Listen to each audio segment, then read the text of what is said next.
নমস্কার বন্ধুরা, প্রত্যাশা অ্যাগ্রো ফার্মে তোমাদের স্বাগত। তো আজকে তোমাদের ফার্ম সংক্রান্ত আর একখানা ভিডিও নিয়ে এসেছি। যারা মাংসের জন্য মুরগি চাষ করছো অথবা ডিমের জন্য মুরগি চাষ করছো, তো তোমাদের এই ভিডিওটা খুব কাজে আসবে এবং এই ভিডিওটা অবশ্যই তোমরা দেখে নাও একবার মন দিয়ে, এবং এর ইনফরমেশনটা কিন্তু তোমরা অবশ্যই কাজে লাগাবে। তাহলে তোমাদের কিন্তু ফার্মিংয়ে বা ব্যবসায় অনেক উন্নতি হবে। যে সমস্যাগুলি মূলত এই বড় ধরনের মুরগি করতে গেলে যেটা ফার্মাররা ভুল করে ফেলে, তো আমরা বলেছিলাম যে একই সাথে মুরগি পালনের সাথে বিভিন্ন প্রজাতির মুরগি পালন করা যায়, পালন করলে সুবিধা। তো আমরা ভিডিওতে এর আগে আমরা দেখিয়েছি যে একই প্রজাতির মুরগি পালন না করে বিভিন্ন ধরনের মুরগি পালন করলে তোমাদের ব্যবসার কিন্তু উন্নতি হবে বা ভালো হতে পারে। কিন্তু তার মানে এটা নয় কিন্তু যে একই সাথে তোমাদের এটাকে চাষ করতে হবে, মানে একই ঘরের মধ্যে। যেমন এই ফার্মটা তোমরা দেখলে বুঝতে পারছো যে এই ফার্মের মধ্যে বিভিন্ন প্রজাতির মুরগি কিন্তু একসাথে রাখা আছে। তো এইভাবে কিন্তু করলে হবে না, এইভাবে করলে কিন্তু তোমাদের ব্যবসায় ক্ষতি হতে পারে।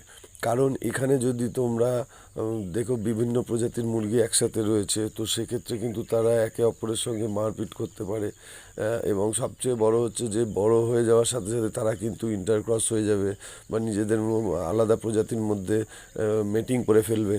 তো এই সমস্ত হলে কিন্তু তোমাদের ডিমের বা বাচ্চার কোয়ালিটি কিন্তু খুবই খারাপ আসবে। এটা তোমরা মাথায় রাখবে। আলাদা আলাদা প্রজাতির জন্য আলাদা আলাদা ভাগে চাষ করবে।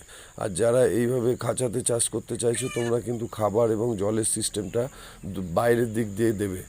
বাইরের দিক দিয়ে খাবার এবং জল দিলে তোমাদের অপারেটিংটা সুবিধা হবে, কারণ ভিতরে করলে কিন্তু তোমরা সেইভাবে এটাকে মেনটেন করতে পারবে না। আরও একটা গুরুত্বপূর্ণ বিষয় আপনাদের বলে রাখি, অনেকে কিন্তু ব্রুডিংয়ের সময় এইভাবে ব্রুডিং করেন, এটা কিন্তু সম্পূর্ণ ভুল। এইভাবে যদি আপনারা ব্রুডিং করেন তাহলে কিন্তু পাখির প্রচুর ক্ষতি হবে। দেখুন, পাখিগুলো কিন্তু অল্প জায়গার মধ্যে অনেক বেশি পরিমাণে পাখি দেওয়ার জন্য পাখিরা কিন্তু সঠিকভাবে জল বা খাবার পাবে না। এবং দেখুন প্রতিটা পাখি কীভাবে হাঁপাচ্ছে, অর্থাৎ শরীরে কিন্তু এদের যে হিট থাকে সেই হিটটা কিন্তু ম্যাক্সিমাম হয়ে যাবে, ফলে কিন্তু পাখির প্রচুর ক্ষতি হবে।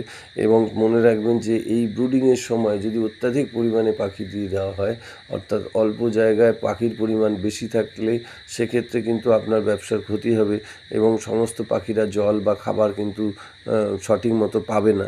ফলে কিন্তু যখন বড় হবে তখন দেখবেন যে পাখিগুলোর মধ্যে কিন্তু সেই পরিমাণে গ্রোথ আসছে না।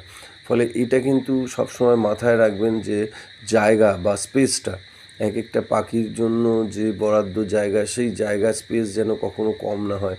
কম হলে কিন্তু সেক্ষেত্রে কিন্তু আপনাদের ব্যবসায় ক্ষতি হবে এবং পাখিদের কিন্তু শরীর বা